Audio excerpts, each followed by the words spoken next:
경상수지가 흑자이고 관세 협상도 마무리되었는데 환율이 계속 고공행진하고 있는 이유는 무엇일까요? 초등학생도 이해하기 쉽게 설명하겠습니다. 일단 클릭을 하셨으면 방송을 끝까지 봐주시는 것을 권해드립니다. 내 기억에 환율이 가장 많이 오른 때는 1997년 외환위기 때입니다. 97년 외환위기는 한마디로 대한민국 뱅크런이었습니다. 대한민국에 대한 신뢰감을 잃은 외국인 투자자들은 원화를 달러로 바꿔 썰물처럼 빠져나갔습니다. 외환보유고는 바닥에 났고 환율은 치솟았습니다. 2008년 리먼 브로더스가 무너지면서 신용정색이 일어나자 안전자산 선호 심리가 생겼고 환율은 치솟았습니다. 달러는 어떠한 위기 상황에서도 인류가 마지막으로 기댈 수 있는 언덕 안전자산입니다. 위기 상황일수록 안전자산에 대한 수요는 높아지게 되어 있습니다. 2024년 하반기부터 환율은 1,300원 후반에서 1,400원 후반으로 고공행진을 이어가고 있습니다. 경상수지가 흑자이고 금융위기 상황도 아니며 관세 협상도 마무리되었는데 환율이 고공행진하고 있는 이유는 무엇일까요? 저는 전문가는 아닙니다만 하루에 신문을 4개 보고 그동안 읽은 책과 여러 전문가들의 의견을 종합하여 저의 생각을 얘기해 보겠습니다. 첫 번째 원인, 미국 국채 금리의 상승.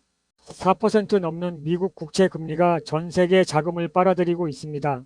미국 국채 금리는 인플레이션 요인, 수급 요인이 복합적으로 작용합니다. 2일 기대 인플레이션 심리 반영. 국채 금리는 기대 인플레이션 심리를 반영합니다. 인플레이션이 계속될 것으로 예상되면 투자자들은 채권보다 실물 자산을 보유하려고 할 것입니다. 미국 노동시장의 강세와 견조한 소비는 기대 인플레이션 심리를 자극하고 채권에 대한 매력도를 낮춥니다. 미국 정부는 국채를 발행하면서 더 높은 금리를 제시해야 하는 것입니다. 이 수급 요인. 미국은 재정 적자가 누적되고 있고 그 적자를 메꾸기 위해 더 많은 국채를 발행해야 하는 처지입니다. 많은 전문가들이 미국의 위험 요인이라고 지적하는 부분입니다. 미국 국채 발행 증가는 국채에 대한 매력도를 낮추고 미국은 국채를 팔기 위해 높은 이자를 제시해야 하는 것입니다. 재정 적자를 메꾸기 위해 국채 발행을 계속해야 하고 이자 부담이 늘어나 재정이 안 좋아지는 악순환이 계속되는 것입니다. 미국 국채 수급 문제는 국채의 주요 구매자였던 중국 등 해외 국가들이 미국 국채 매입을 줄이고 있는 것도 원인으로 지목되고 있습니다. 두 번째 원인, 한국과 미국의 금리 차이.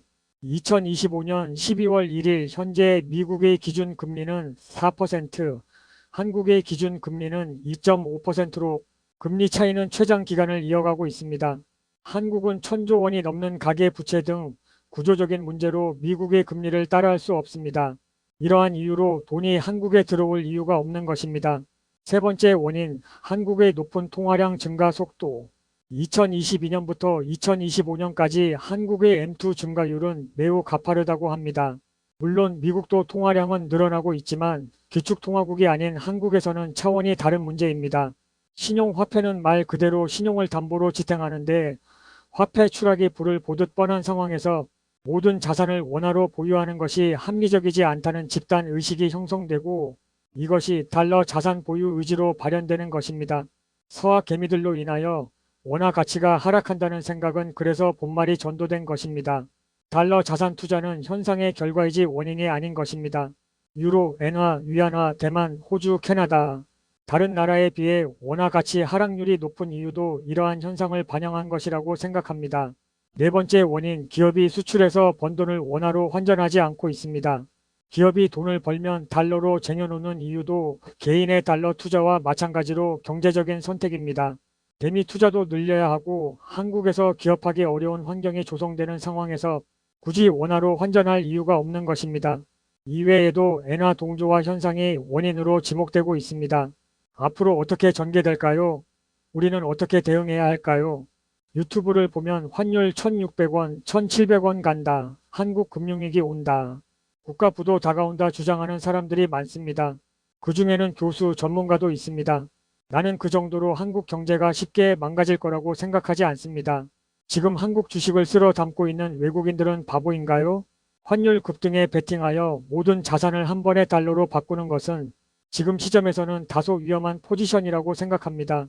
달러도 변동성이 있고 방향성은 언제든지 바뀔 수 있기 때문입니다. 그렇다고 모든 자산을 원화로만 보유하는 것도 합리적이지 않습니다.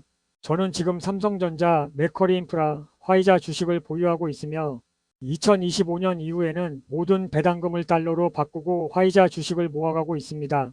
달러는 1,400원 초반이나 1,400원 아래로 내려올 때마다 사고 있습니다. 앞으로 달러 자산 비중을 50% 이상으로 높여갈 생각입니다. 다시 한번 말씀드리는데 국민들의 달러 자산 투자는 원화 가치와 달러 가치의 미래를 예상한 경제적인 선택입니다. 달러 투자를 원화 가치 하락의 원인으로 치부하는 것은 본말이 전도된 것입니다. 복지라는 것은 한 번 주면 다시 뺏을 수 없는 것입니다. 정책 방향이 바뀌지 않는 한 재정 지출은 늘어날 것이고 국채 발행도 계속되어야 할 것입니다. 한국은 기축통화국이 아닙니다. 기축통화국이 아닌 나라에서 돈 푸는 거 우습게 알면 어떻게 되는지 역사가 생생하게 보여주고 있습니다. 오늘 방송이 여러분의 경제적 안정으로 가는 로드맵에 도움이 되었으면 합니다. 자유어람TV는 여러분의 구독과 좋아요로 운영됩니다.